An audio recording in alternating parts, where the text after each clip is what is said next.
everybody. Welcome to Left Look. It's Sunday, July June 2nd. And Happy Canada Day. Yeah, happy belated Canada Day. I'm here with my two best friends, DJ. Hello. And Jacob. Hello, brother Julian. I also almost said July. June 7th, looking at it there. Right? The that is the typical format for us, though, isn't it? It should be day, month, year. We're really just thinking about it because small to big is the easiest way to organize that. You know, it's a good uniform standard. But I've been so corrupted by the Americans. I know. The Americans make it impossible. They make everything impossible. If both of those numbers are less than 12, I have no idea what day it is. I downloaded an app the other week, and it was like, please put in your height and your weight. And I was like, no problem. And then it was like centimeters and kilograms. And I was like, I don't know what those are. Oh, man. I have such the opposite problem. I know what my height is in centimeters, but the weight makes no sense to me in kilograms. Oh, I could not tell you how much a pound is if you were going to kill me. I could tell you how much a pound is in kilograms, but I couldn't tell you what it's like. I don't know, a small stone, maybe? No, not that big. Bigger than that, though. Yeah, for sure. I can't imagine. 3 grams? How many grams are in a pound? An ounce? Oh, I don't know. Too many? Not enough? Whatever. I don't know. Who cares? Move on. Yeah, I can't imagine weights. Like, that's very difficult, but I know a pound of butter is a pound. Like a little brick of butter. How much by volume is that? Just imagine a stick of butter. Like a standard stick of butter? Like a standard 2-cup stick of butter? Like a block. Yeah. Like a block of butter? That's a pound? Yeah. Huh. So I know that much, but extrapolating from there, like what something that's 10 pounds, I have no idea. Well, it's 10 Cat, sticks maybe? of butter. Yeah, but I don't know what that would be equivalent to. Depending on the size of the cat. I was right. 454 grams is 1 pound. That's awesome. I know so many useless things. You know that like about 900 grams is 2 pounds. Yeah. And we all know so many useless things. You know what the funniest thing about that is? The stick of butter thing that Julian brought up, because I only know that from working in a grocery store and looking at sticks of butter for hours and hours, and that number I can see it on the little metal foil to this day. Yeah. All right, go on. On this program here on Left Look, we all know useless things. The program's Left Look. It's the premier independent podcast from the Gatto Institute, where we will be taking a look at Canadian and international arts, culture, and entertainment to provide you with an unbiased, self-ing perspective. Voici le podcast indépendant par excellence de l'Institut Gatto. Nous examinerons l'art, la culture et le divertissement canadien et international pour vous offrir une perspective impartiale et de gauche. Cool. Nice. Yeah. Was that pre-recorded? No, but it sounded good, didn't it? I was gonna try to. I didn't have the heart to do it, but I was gonna interrupt and yell. Oh, just to test if it was. Testing. Funny. Julian doesn't get through things smoothly, right? So there has to be a lie there. DJ's position. I just wanted to test his resolve. That's all. Okay. Nothing That's malicious. I just wanted What are to. you, his Sith Lord? Like, yeah. There I can will only test be your two. resolve, my young apprentice. The master and apprentice. Julian, you must kill Jacob. I have gotten feedback from a listener, by the way, and I won't reveal their identity because they don't want me to. Okay. But they say we do too many inside jokes, and I don't think that's true. What is the top percentage of content that we do that is inside jokes? Like 35, 40%? Like, I think it's just that our jokes aren't funny. I think we have very niche humor, and it's not very that good. definitely what contributes to the problem. But Is this the problem? Is this anonymous listener somebody we'd know, just out of curiosity? That doesn't help them stay anonymous now, does it? Yeah, Julian? that would narrow down the range but considerably. They don't have to be anonymous to us, do they? Just the listeners? Well, just the listeners, but honestly, I just enjoy keeping things from you. But Secrets are very fun. That's fair.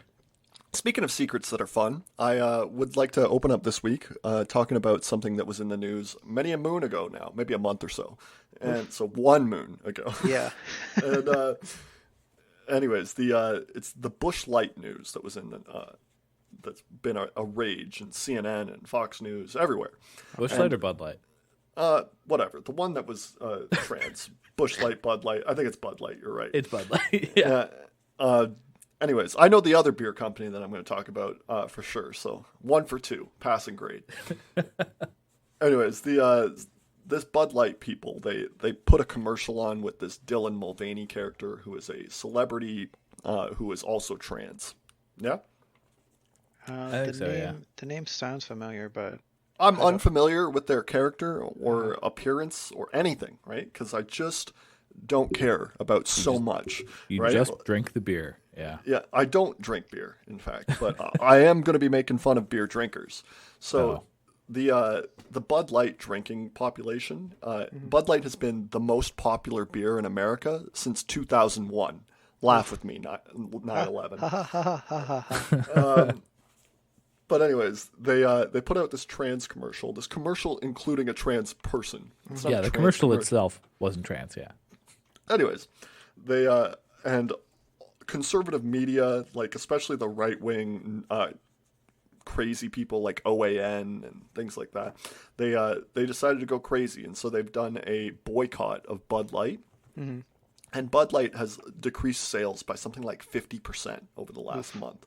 They have precipitously dropped. They are no longer the top beer in America.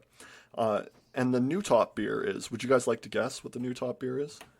Well, it sure isn't Rickard's Red. Regular Bud?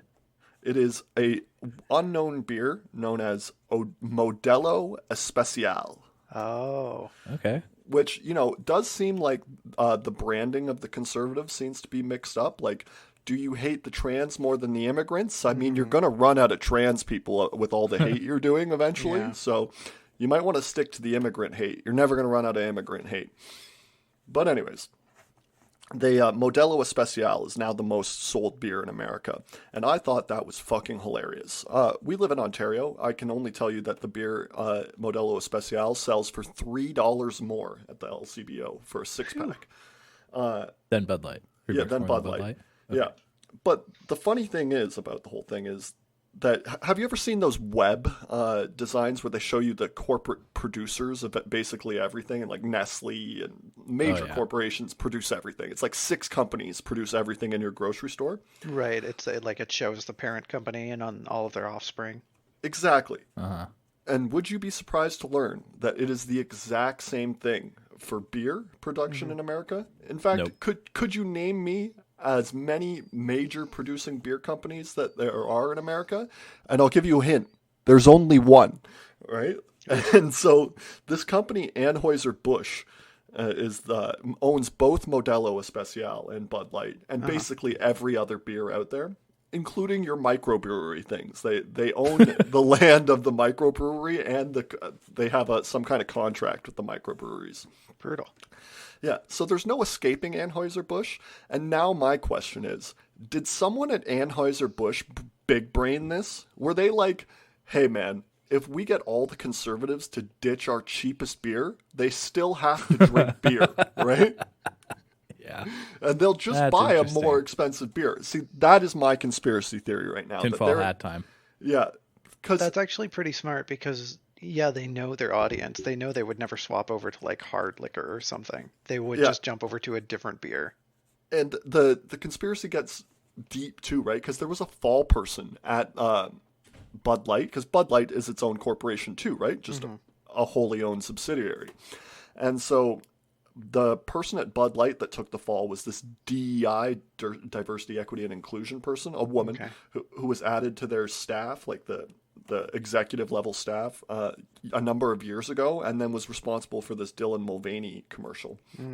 And she's been fired and like publicly humiliated in the media. Yeah.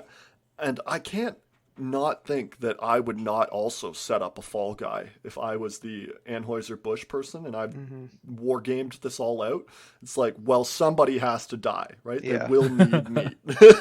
And so I don't like this diversity, equity, and inclusion person, right? She could have already been there. They could have just plucked her out of a crowd of about 50 people and was like, who's the most liberal among you, right? As just happens to be you. We sacrifice on the altar of profits. But, the whole thing is funny too, right? Because conservatives actively boycotting a brand and it not hurting capital is doubly funny because, like, they're capitalists, right? And they don't understand that the crony capitalism that we have means that boycotting is essentially useless. And then, two, they give us shit on the left all the time for using boycotts basically over everything. We ended apartheid in South Africa with boycotts. We're going to liberate Palestine with boycotts. You're not even allowed to do those boycotts. You're not even allowed to boycott Israeli stuff. Yeah, it's criminal in a bunch of states to do that, right? And yet they'll get up in arms and say, we're going to boycott this one small subsidiary because we're all fucking pigs and morons and goons. But anyways, I thought that was a really hilarious bit. I can't confirm any of it. I basically independently come up with all of it too, so I don't know if I'm ripping this bit from anybody. I mean, regardless, the facts you've stated are sad from start to finish. So sad, right? I will say, speaking of ripping things, that we independently came up with a Futurama joke that then came up on Chapo Trap House last week when we were talking about the submarines. And I just wanted to say, fuck yeah, dab on those motherfuckers. We are better. But anyways. We hit them just like an orca. I said I was going to be quiet for this episode, and now I've spoken for 8 minutes straight. So you guys go ahead. It's all right. Sometimes you just gotta talk, you know. You just gotta get things out, especially when it involves persecution of like a totally normal person in an advertisement, just being ruined by capitalism. She, right? I think they're not trans, right? They're Dylan Mulvaney is what's the word? I'm on it, man. Whatever. I'm in. I'm not going to gender them. They were just walking down a corridor in a dress, right? There was nothing. What's the word? Incendiary is what I was going to go with. Okay. There's nothing in there, right? These people are looking to be mad. They are angry all the time already, right? If you're going to get up in arms about something like that. Yeah. So I just Googled it. I can confirm Dylan Mulvaney is a bitch. Okay. That's their gender. Okay. Well, I'm gonna stick with they then, because that's not very conclusive. Yeah, right. I don't actually know what you came up with there. I'd like to believe you just clacked on the computer, didn't look up anything at all, and just decided to go with the bitch joke. No, no, Julian. I'm putting the computer's not even on. No, I'm looking at her on DuckDuckGo. It is a her though. Yeah, that's what I'm going for. Okay. Yep. It is a her. No. I've never heard something so reactionarily. Like I felt my knee jerk at that statement. I'm trying. All right. He's learning, DJ. Dylan is a male name in my opinion. So whatever. Yeah, she could have changed that too, but no. Yeah. She's working on Delilah. It. Delilah's a great or Dahlia. Name.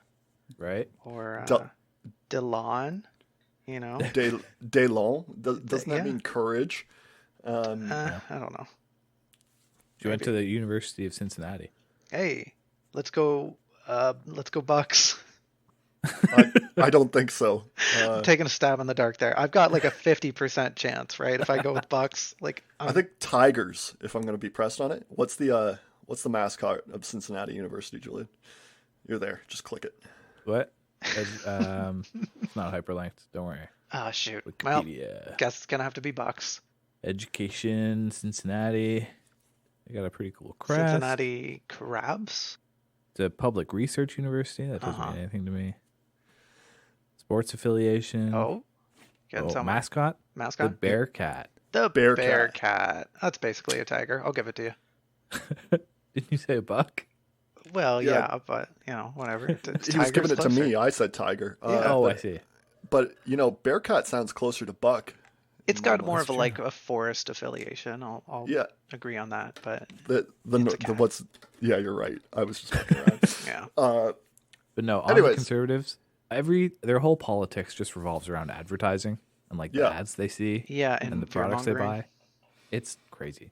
It's nuts. I'm not a fan. Yeah, the Candace Owens phone was the height of that. Did you follow that bit? She put out this thing called the Freedom Phone, which was basically just some Huawei phone that was reskinned. And she kept tweeting about it, and the tweets kept saying, "From my iPhone," the whole time she was running the scam. It's just like, the fuck, right? Like, what reality do we live in?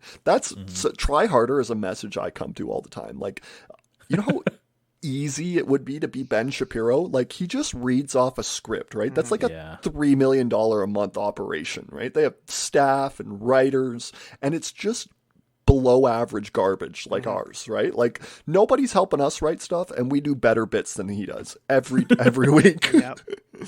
Every goddamn Sunday. It's become a reoccurring thing very recently that I look at the things we consume or use in our everyday life, and I just look at it and I go, if I really wanted to, I could probably do it. I could just take out some money and produce a slightly better version of this thing and sell that for probably, it's the luxury version, and just make bank. Yeah. And just go ham, just go nuts. There's have you heard of Logan Paul's like drink brand? Who's Logan Paul? No, I'm just kidding. Go on. Yeah. Oh, what's it called? It's called Prime. Just for me too. He was an annoying YouTuber who did the fighting or something. Yeah, did like bad takes, and he generally got popular because of doing incredulous things. There was the arc for him that you need to understand is he was a Disney child star, and then he blew up on the internet, basically taking videos in this Japanese suicide forest. Yeah, and everyone was disgusted by that. And then ever since then, he's been clout chasing Joe Rogan and Andrew Tate to try and muscle his way into the manosphere. And the most recent thing that he's done to do that is go from these stupid fixed fights that he was doing into professional wrestling. So he's gone from Disney star to like a wrestling actor, basically. It's just like he's maintained that dramatic career throughout. That's like a through line through his life. He's very good looking. He lives a fabulous life. All his girlfriends are hotter than I can ever dream to get with, and his life looks miserable to me. I would never ever change places with him. And like, if you knew the depths of the despair, listeners, that I'm in right now, you would understand that is a burn. That is a scathing remark. That man's life is shallow and empty if I won't switch lives with him. Yeah, it's like standing in that pool that forms when you're standing in a shower. That's like, that's how shallow it is. Yeah, if your foot accidentally covered the drain for more than 10 seconds in a row, you're already oceans deeper than he is. Yep. Deep enough to implode a sub? No, but you're getting there. Anyways, his brand, right? Got this Prime brand. I saw in a video recently in Singapore, right? At the I forget what it's called, like the center of riches, the dome of wealth, something like that. Singapore has crazy spots like this where it's just like, ooh, hey, rich people come here. They've got a vending machine selling exclusively this Prime stuff. Yeah. This shit goes for like $250 US. It sells for like $40 in Singapore. This garbage, entry level, hey, I probably just bought this energy drink garbage in bulk and had it processed with my brand on it, right? Yeah. And just because it's got funny guy name on it and it's imported, man, like so many people are just raking it in just off of bullshit. The game is so easy to play and I hate it. I know. The fountain of wealth. Yes. Damn. It's in the center where the fountain of wealth is. Wow. That's where this video took place. The markup on Singaporean products can't be that fucking hard either, right? Because the transport costs on ocean-going vessels are like nothing right now in this moment of time, right? So like he's got to be just doing that as a markup to like try and get rich people to overpay for his stuff while they're in Singapore, right? Yeah, like, or somebody, the vending machine owner, the center owner is just like, yeah, whatever, I can make bank off of this. Yeah, but that's indicative of the corruption that flows down from that Absolutely. top. You know what I mean? Like. That's gross. Yeah, very sickening. But hey, if Well, you're looking to make some money quick, kids, I don't know, Start grifting. Yeah, go make purple soda and I don't know, put like an isotope in it to make it glow. People eat that shit up. Singapore is like a mirror that haunts me. It's like a cursed mirror because like all of their like a lot of their policies, I'll say, I would implement myself if I was put in charge, right? But then you look at what some of the results are, and you're like, oof, not great. Gonna have to tweak things here or there. Not a great place to live. But a more authoritarian lifestyle. That's definitely what I would like to see. A more organized lifestyle. Yeah. Yeah, bring the hammer down on all these riffraff running around. The hammer, no. A conductor. I would like to see someone who is very skilled move a piece of wood, and the rest of us move in symphony with him and produce glory. But cannot. You should join a band, man. I should just become a fascist, honestly. Hey, if my sentiments earlier were anything to take from, it's easy game over there. I went to grad school with this guy. He was like an out and out fascist, and those are the worst kind, but the most punchable. Morbidly obese, never went outside, liked to wear a fedora, liked samurai, like a weeb, like an internet fascist, right? Yeah. And I've always thought I should just, if I ever do succumb to it, that's what I'd do. I'd reach out to this guy and be like, hey, can I buy you lunch? Take that financial devastation right on the chin. And then, yeah, big guy. Anyways, but also I would be like, so just tell me everything you know about fascism in Canada. And then I would just leave him there because he's disgusting. People won't accept him in a political sphere. Like, it's true. He was like 500-600 pounds when I say this, folks. He's a big fella. Yeah. Yeah. Couldn't tell you. That's like, I can't conceptualize 500 or 600 sticks of butter. It's tough, right? It's tough. How many grams would that be? So you do that math, DJ. Sure. What, like 400 times 6? Like, yeah. Take your time. No, that's. How about you guys do one of your bits? I feel like I'm ruining it. Work it out here. Okay, carry the 5. But divide the denominator. Carry the log over sign. Oh shit! The other day, one thing I like to do is I ask people to do any 2 times multiplications against each other in their head, see if they can do it, and I could do them all. It just takes me a second, but I could even do triple digits if you gave me a little more time. But this one guy, he said, well, do it. And then I did it, and he said, that's incorrect. And then he showed me the number that he got, and it just bugged me all afternoon. So I put it in later that night, and I was right. And I had been right, and the guy was wrong. He punched it in wrong, made a typo of some sort. I've been stewing about it since then. That bitch is going to get it. Mm-hmm. Yeah, call it to them. Yeah, if you're listening, watch out. Keep one eye open. All right, do a bit. I'm sorry I'm interrupting so much. Do a bit. Oh, just your little gestures here in the fucking royal court, huh? I'm begging you to take this mic from me before I just talk for the next half hour. Here's a bit. I hate you. Yeah, nice. I've got so many buttons on this board, Jacob. I think I talked for 55 minutes last week, so I feel guilty. I want you guys to talk. That's fair. That's good. No, me and DJ should, Local man feels guilty about having a conversation. It's not a conversation. That was a soliloquy, a lecture. I don't know what it was. If that was a soliloquy, your meter was terrible. Yeah. True. I do need you for pacing, DJ. You're really great for that. Did you know that? I do have my jabs. I do break things up. Yeah. Called this guy a pace car over here. We put out like 3 episodes last week, and both of you put out like just incredible jokes that I just walked right over. That's our dynamic, man. That's the worst. It's the worst to listen to when I'm trying to get at some point, and you guys make this great joke, and I just brush right over it because I'm like, No, I'm on my point right now, guys. Like, No, guys, it's my turn to talk. You don't have the talking stick.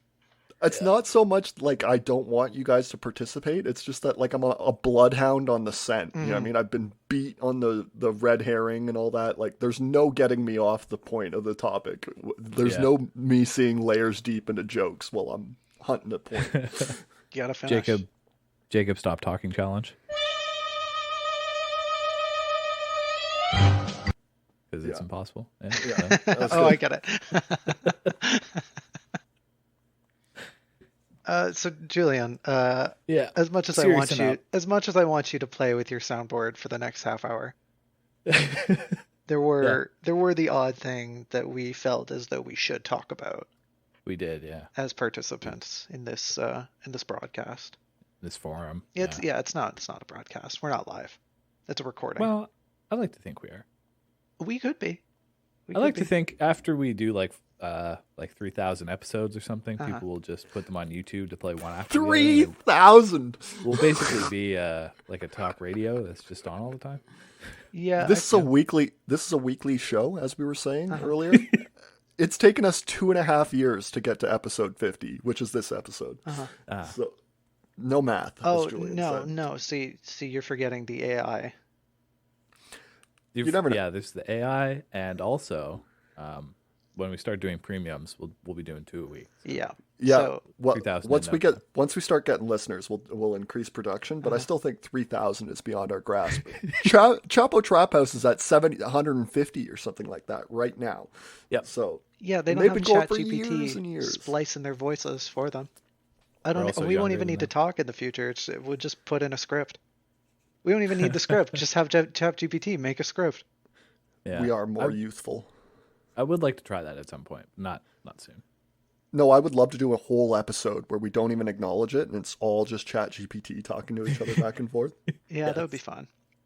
Just very dry. Just there's no more jokes. There's no more soliloquies. It's just us being very like rampantly left wing. Yeah. Just racist. Just so racist.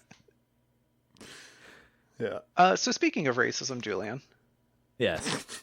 Please. You want me to talk about? Oh, I want you to talk about. There, thank you. You're getting better on those reaction times, though. I might edit that in post so it's slightly cleaner. Sure. Yeah. No one will notice. Except now we've talked about it for 20 seconds. No, I'll edit this out too. We'll splice it down. Yeah, I do lots of editing. Do you? Yeah, I was gonna say. I did on the last one, the one where you guys basically tried to tell everybody where I work and what I do for a living. Hey, we only told everyone your house address, your phone number, what you look like. Did we do that? I don't remember doing that. No, you just I don't know. We dropped some spicy little hints. Yeah. Did we drop too much lore? I'm sorry. I maybe a little bit, but it's fine. I had a chance to edit it out, and I decided not to, so it's not that bad. There you go. Yep. So that episode's ready to go. I just haven't thought of a cool name for it. Which one is that? DJ and I's Alone? Yeah. I don't know. 2 autisms. Yeah. 2 A's. A squared. You can't spell ADHD without 2 A's. Wait, you can't. Yeah, you can. You can't spell ADHD without 2 autistic people. That's true. What? You can't. I don't know where that joke is. ADHD without 2 D's. There you go. 2 D's. Maybe. We'll see. So anyway, Julian. Yeah. Speaking about racism. Racism, yes. I'm gonna let you finish this time. Okay. So as far as I know, there was a guy in France. And and some cops came up and said, "Hey, wait a minute, you're not white." They said, "Let's get this party started." That's what they said. Oh, did they? Kicked off 5 days of partying in France. Voici la fiesta. I think his name was Nahel. Mohammed Nahel? Nahel. I don't know what his first name was. We're talking about somebody else. Yeah, another one. It's different now. Yeah. All right, go ahead. Yeah, no. Okay, so the rundown of it is, from what I understood, was this 17-year-old Algerian kid living in the suburbs of Paris, which are the poor parts of Paris, not the rich parts. They have it different than we do here. Mm-hmm, mm-hmm. He was driving his car, and there's a police traffic stop, and he stopped. And this is where details get a little hazy for me, but basically the police like leaned into his car with the gun out, and I don't know if the police pulled the trigger first or if the kid like pushed on the gas pedal first, but No, the cop threatened to kill him, and then the kid fled the scene after that. But the gun was in the car, and the cop said, "I could fucking kill you," and then he fled, and then they shot him in the chest as he fled. I think they shot him before he was even out, like while the car was stationary at the traffic stop. Yeah, I think the trigger was pulled like while that stop was occurring. So that like makes it maybe even he was more trying egregious. to pull out. Maybe he was trying to pull away, but the gun was still like in the window in his face, and that's when the bullet came out of it. Huh. Because there's footage of the vehicle like 100 meters down the road or something that has just crashed because the driver is dead. There's a lot of talk online about how like if he fled that it's like a justified killing, and it's just like, what world do conservatives live in? Like, fleeing the scene is not an act punishable by death, and definitely not by the judge, jury, and executioner unseen, right? Crazy. Yep, but anyways, the official statement that came out of the French police was, this kid, he was threatening the officers, or he tried to ram the police checkpoint or whatever. And then the footage came out afterwards that like completely disproved all of that and showed he was shot at point blank in a stationary vehicle. Mm-hmm. And the French they're displeased, as you might expect. Yeah, I would hope so. Something like 40 or 50 vehicles torched in the past couple nights. Nice. Some police cars, or a lot of police cars at least. That's a good way to celebrate Canada Day. Yeah. Yes. The French giving it up for us starting late June. I put in an episode in late May, I think we recorded it, that I thought the protests were going to be over in France, that they were taking a vote on June 8th, I think it was, to get rid of the retirement age raising thing that they were doing. Right. And then that failed. So these protests have been ongoing. Mm-hmm. And this spark, this event, this Nahal kid dying, it's going to tip things over the boiling point. I was saying when we were talking about the protests earlier that this wasn't threatening to the French state, and so they just won't do anything. They'll just let it burn out. I've been watching a bunch of videos, and the clashes with the police, the mounting violence, the looting. The French are going to crack down soon. The army will be called, and these people will be put down. Yeah. Now, DJ, you go ahead. I was just going to say, man, that's scary. But classic French.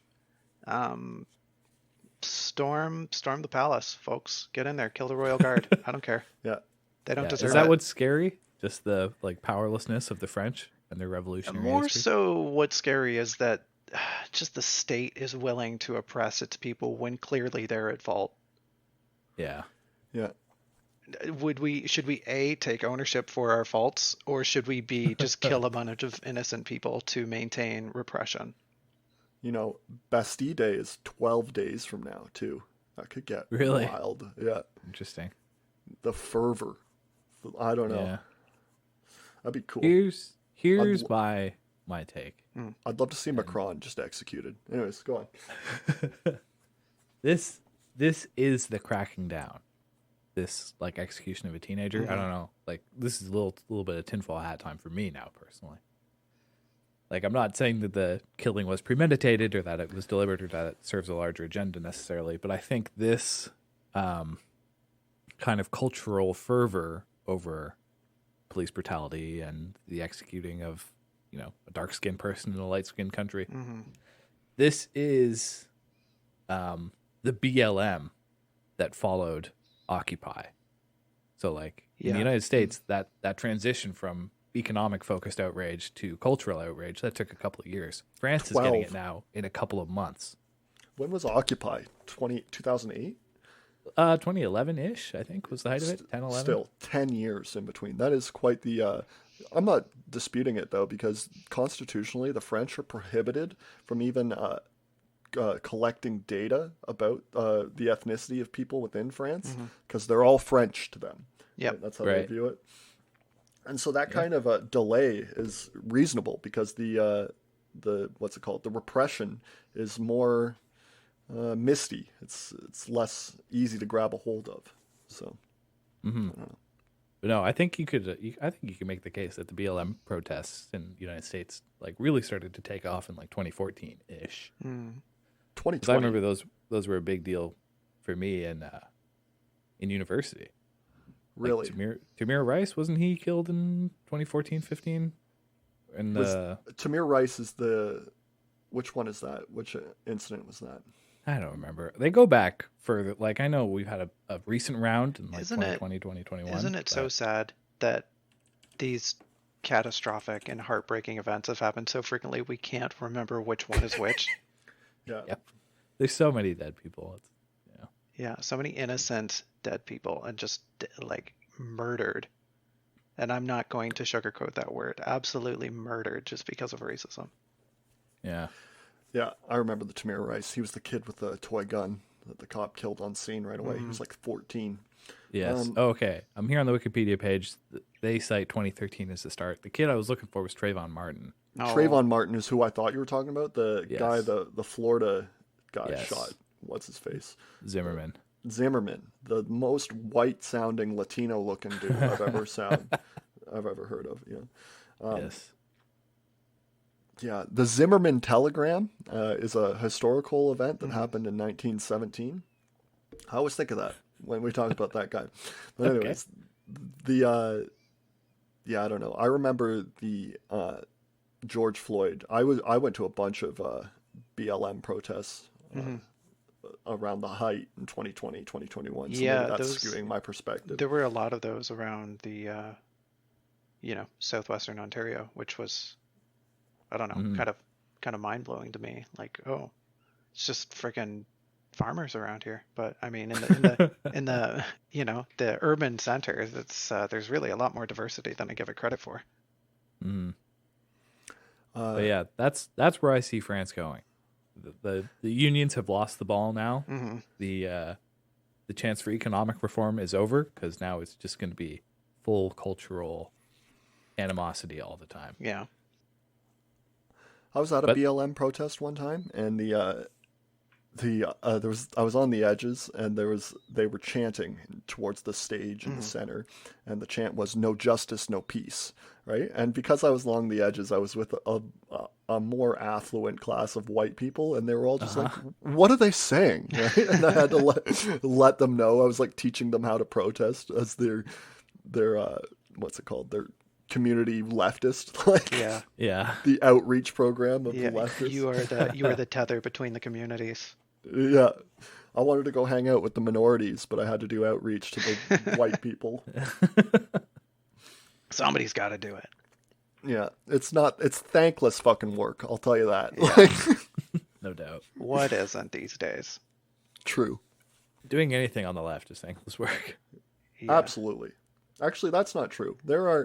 If you manage to do good work as a leftist, you are elevated beyond any historical figure, in my opinion. Like, the place in the hearts of people and culture, the cultural phenomenon of people like Lenin or Che Guevara or something like that, it does elevate you well above someone like a president, in my mind. You become a true historical figure. Yeah, in our minds. Leftists get to decide what history is, because we're the only ones devoted to truth. I mean, yeah, but to most people, Lenin and Che are just other Hitlers. Yeah. No one wears Hitler shirts on college campuses. This is true, but also, vilified or, revered as a hero. Still above, still known, still an icon. That's true. But I think this is a fair question to posit. Are we living in the blossom of Bud Light? thank you.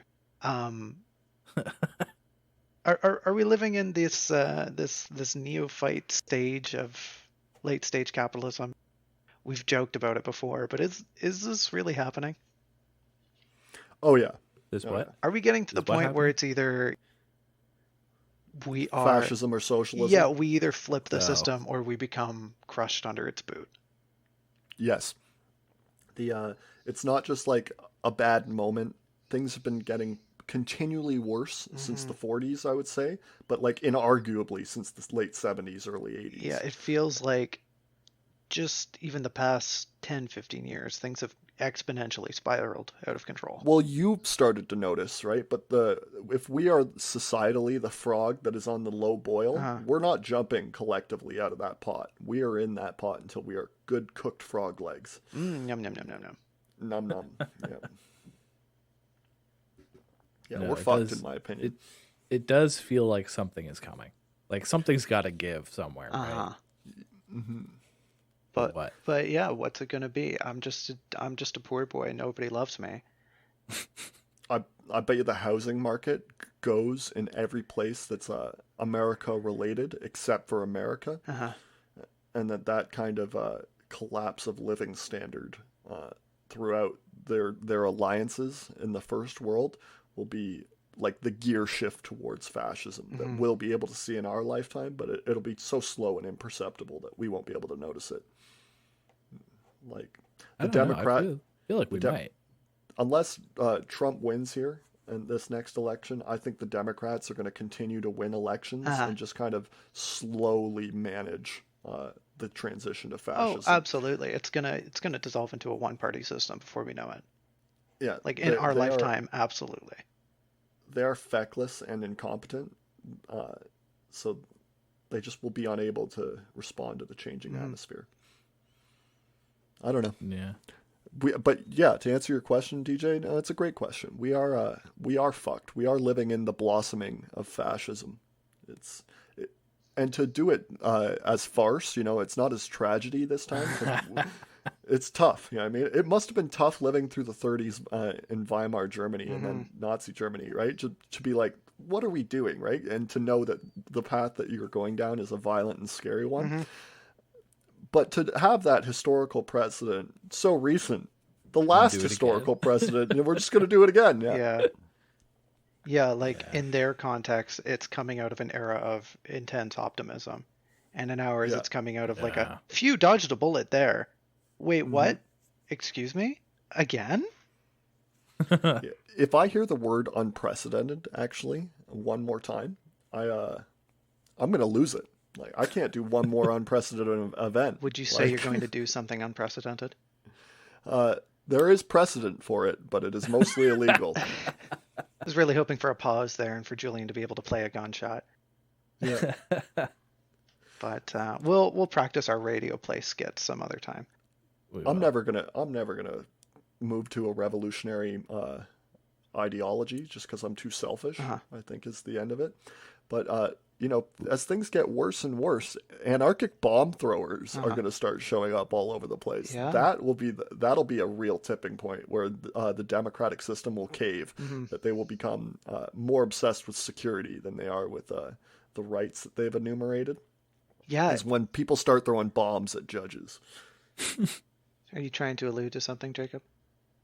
That it's what's coming. Like this. It's so specific. Is the thing.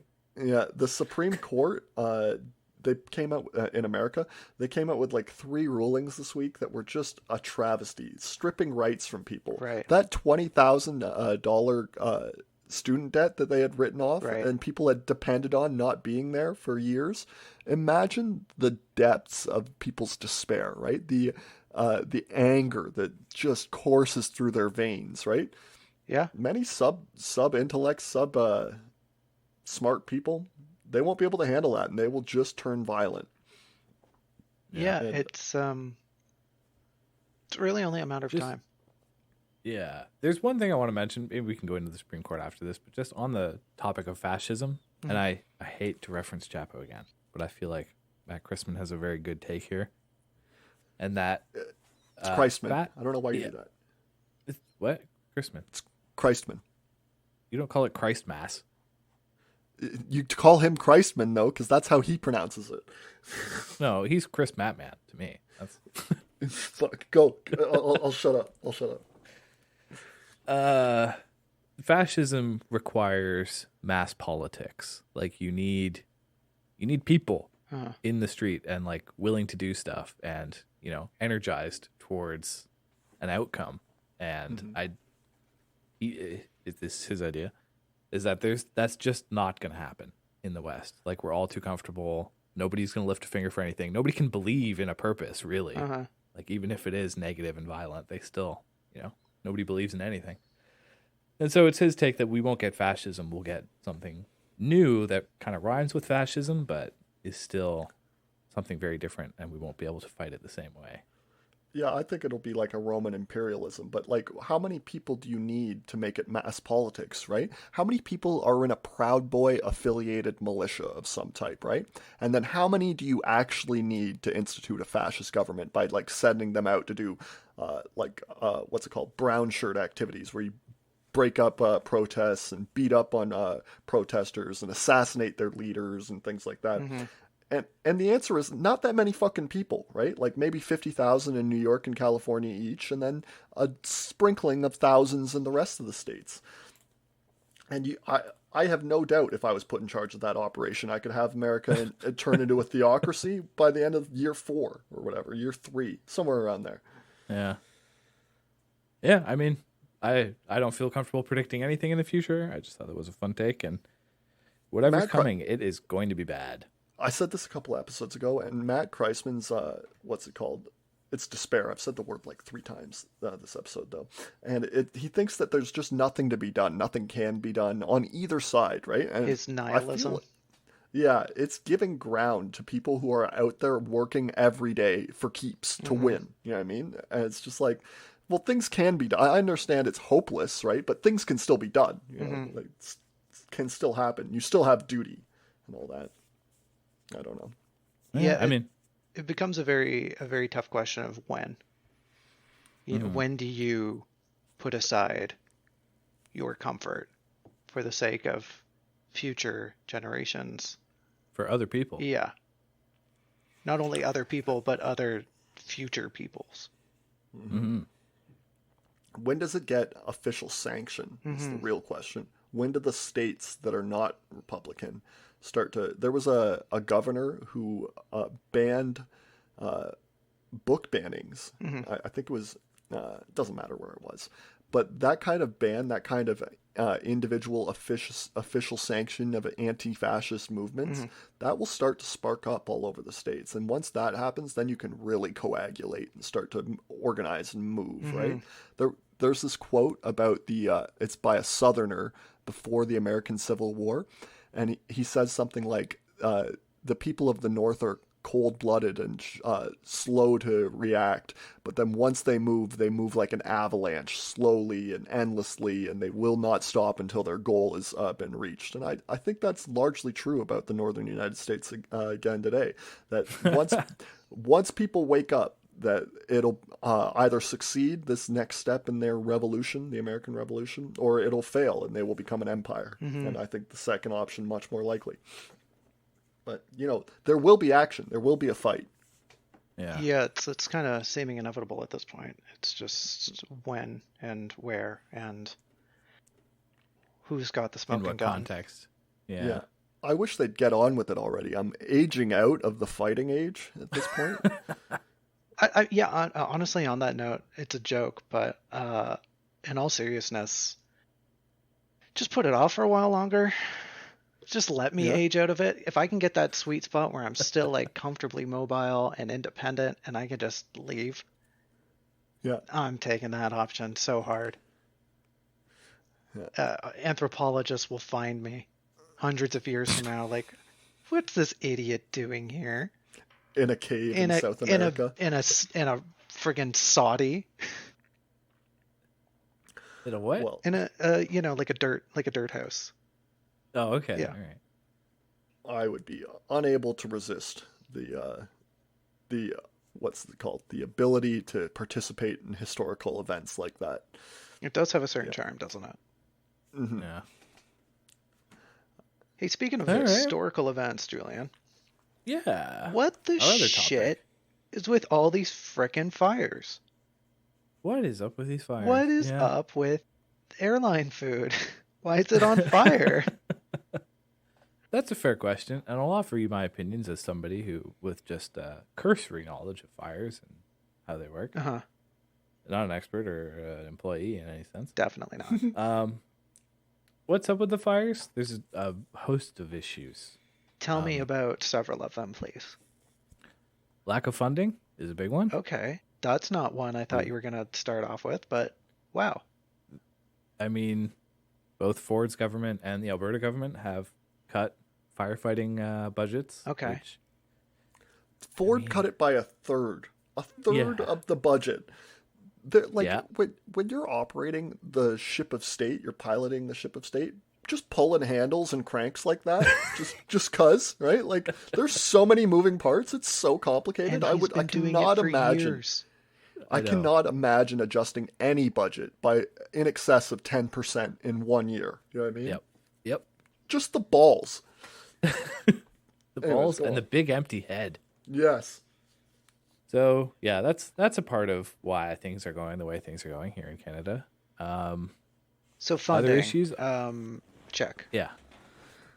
Funding, yes. And I don't have the specific numbers, but in Ontario specifically, we are like severely undercrewed.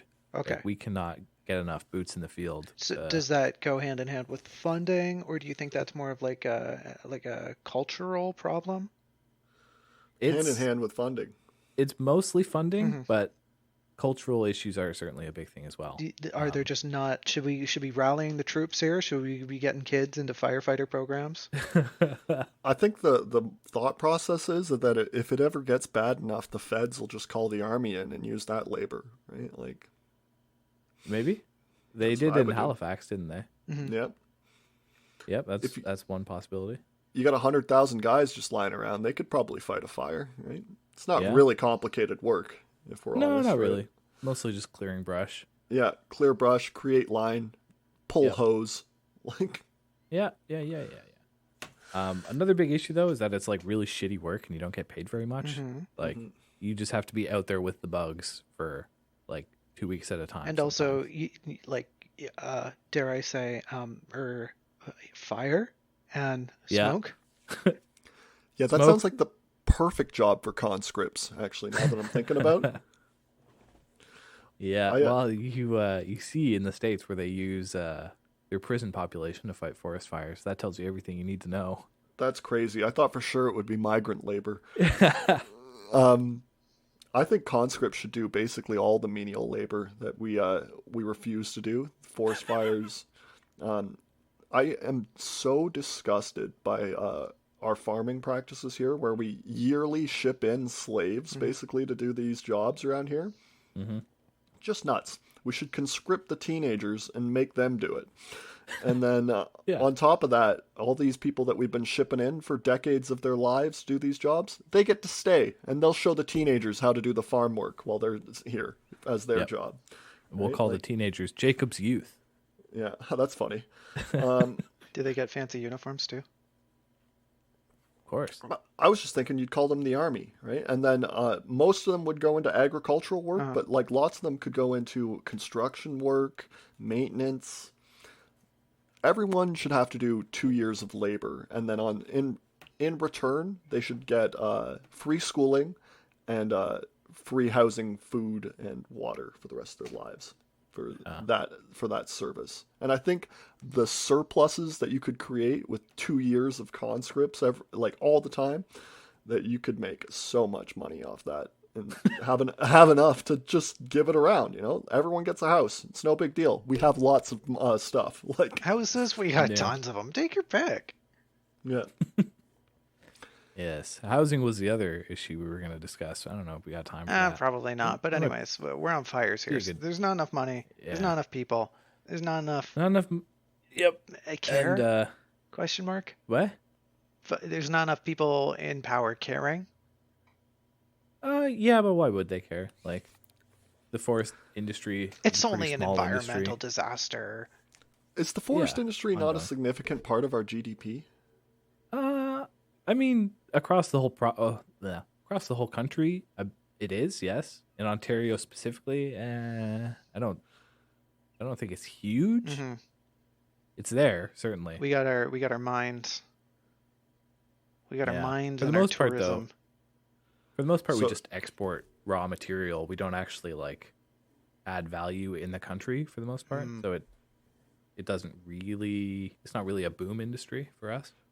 Forestry is changing a little bit. Forestry is $20 billion and 1.25% of Canada's real gross domestic product. But I thought you had a great response there, Julian, that the provinces having to manage things that are just like not of their immediate interest is such an oversight. Our Constitution is just made to make like piloting the ship of Canada to be impossible. Like there's so many things you just can't fucking do because these really old dead white guys wanted to promise the Quebecers the stars and the moon just so that they keep their Roman Catholicism. They're like 30% atheist right now. And we have to keep doing these Catholic schools around here, completely destroying my public education system for no reason. For no reason. Like, yeah. Oh, there's a reason. It's to teach the youth about God, the good word of the Lord. But there's so many things we could be doing. I bring this example up too often, but whatever. We don't have a gold reserve in Canada because in Section 91, they give the powers to the feds that they have. And then in Section 92, they give the provinces their powers. And in Section 92, it says anything that is civil or property within the province, right? And the feds are only supposed to do like major commerce things and national defense, basically, is all they get. Right. And anything that wasn't enumerated at the time of 1867. So they get planes, they get a uranium, they get things like that. Nice. But not the gold. But not the gold. Do you know how much wealthier every Canadian citizen could be if we just had a pile of gold sitting around and then we invested it all the time? You know what I mean? That's what the Norwegians do. They have something called a sovereign wealth fund, and that's what floats their high living standard. And what they've done basically is leverage their oil off their coast into just dumping all that money into the American stock market, and they live like kings over there, like absolute lords. Alaska does the same thing. Like it's not a crazy idea. But we can't. We're constitutionally prohibited. The Supreme Court would strike us down if we tried to put gold in a hole and just keep it there. It's nuts. It's fucking nuts. The securities laws. We can't have any laws that are federal about crypto or stocks and things like that just because they're not enumerated powers within the 1867 Constitution. It's just like, well... Time for a revision.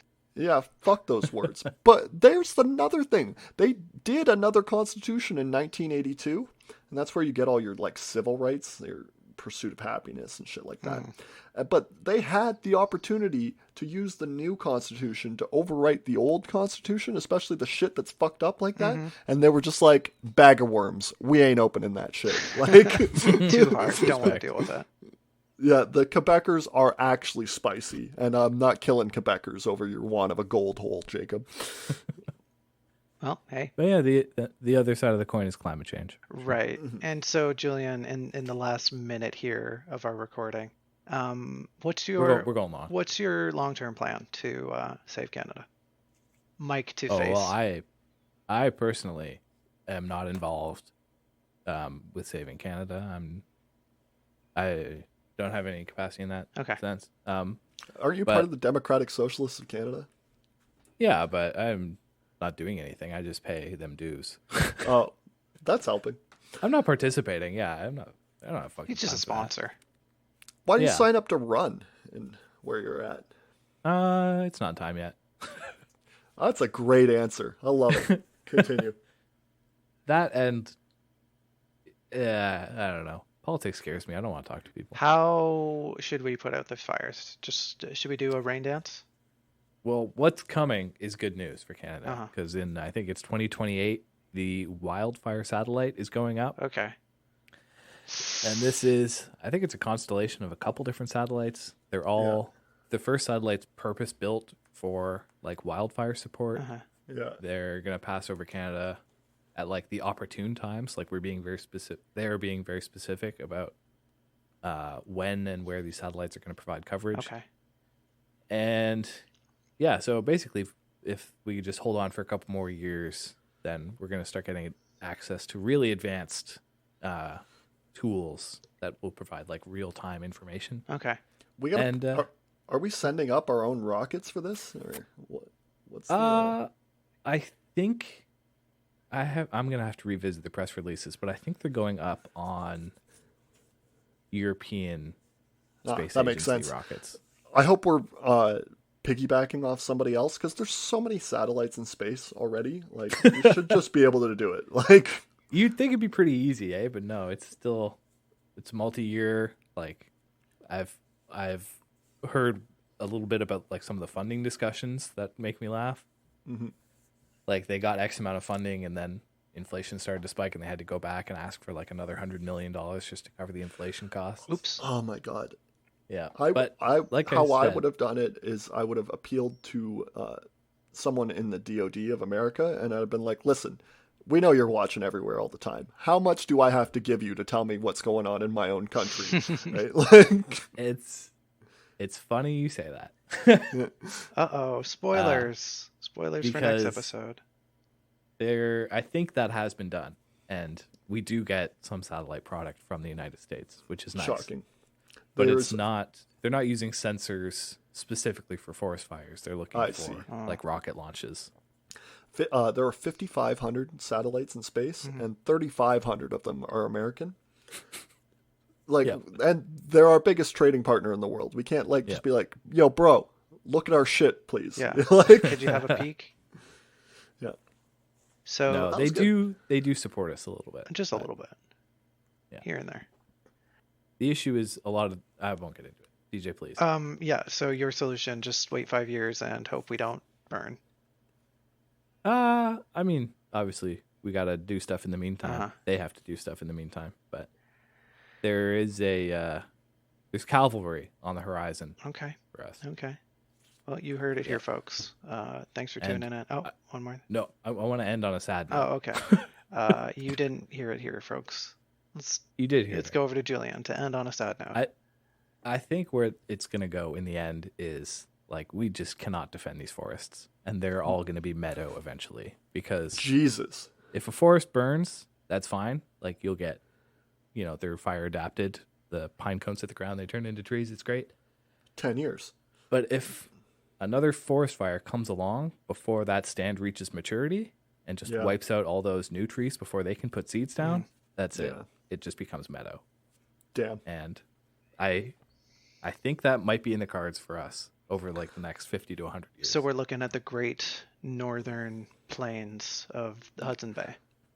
Kind of. And I think like Russia, the amoral nation that they are, they're just letting everything burn. Like they don't even have the manpower to fight fires, and I don't think they have the political will to, because they want fucking farmland instead of forests. They're just letting things run its course. Maybe the entire strategy needs to be adjusted, that we should be preserving spaces of forest and then just accepting it like the Russians everywhere else. But then maybe we could make use of those grasslands. Like, how many grazing animals could we support on huge grasslands like that? Right. I'm definitely with you there. I think we need to bring back nomadic culture.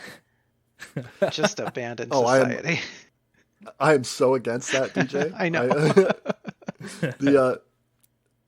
Though I would prefer living in a nomadic society like you,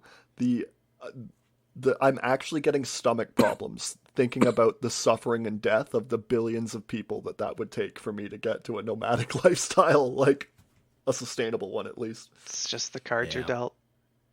It makes me want to hurl thinking about all those people starving to death. Well, here's a bucket, brother. Get ready. Here's a bucket. Get ready, because summer's coming.